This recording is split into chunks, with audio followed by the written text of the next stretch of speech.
Hello everyone, welcome back. Today I want to review a special book that really inspired my practice and my theology. The book is called Sallust on the Gods in the World. So Sallust was a philosopher in the 4th century living in the Roman Empire when Christianity was on the rise.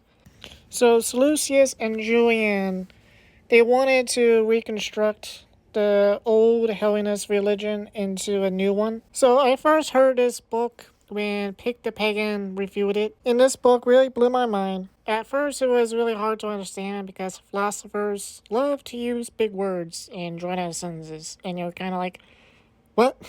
Like, what are you talking about? Thankfully, Pick the Pagan read all the chapters on his YouTube channel, so that was very helpful for me. The very first chapter really hit me hard. He basically saying that the myths should not be taken literal and they are not gospels. So in the myths, none of it is really true. It's all to tell a story. So that I really agree with. He said that children should be taught at a young age so they won't become confused about them when they get older. Then the most controversial opinion around many pagans and Hellenists is he believed that the gods are all good, which I 100% agree on. He says that if the gods were not good, that means they were evil from the beginning and then it got better, or they were good in the beginning but then got worse. Then the second chapter is another controversial opinion among fellow Hellenists and pagans is that the gods were never born and they don't have any bodies. Which, for me, it makes sense because how can they be everywhere at once but they have a body?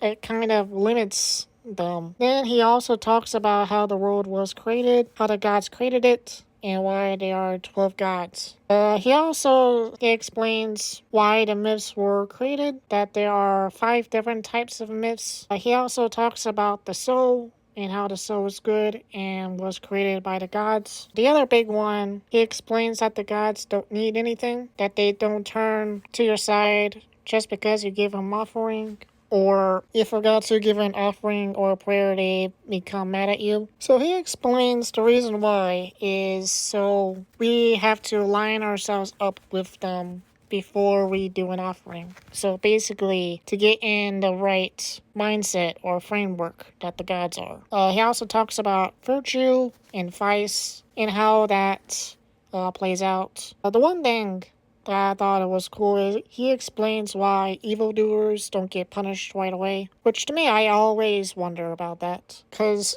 for me, I believe in karma. And there are sometimes you see people who are just not good people. And they think they got away with it. But Lucia says that at the end, they will punish themselves. Then he talks about reincarnation and how we can break the loop and so we can move on to our final destination in the afterlife. So overall, this book really changed my life. It changed my view on the gods, and my practice was very inspired by it. And I want to thank Pick the Pagan.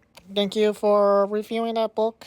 And I am so glad I clicked on that video. So I appreciate it. So that was my review. So what do you think about this book? Type in the comment section what is your favorite quote. So next time I will review my second favorite philosopher. His name is Plethon. If you follow Pick the Pagan, he also follows Plethon. And I'm going to give my own review of his book and his theology. So I hope you like this video. Please like and subscribe. Until next time, see ya.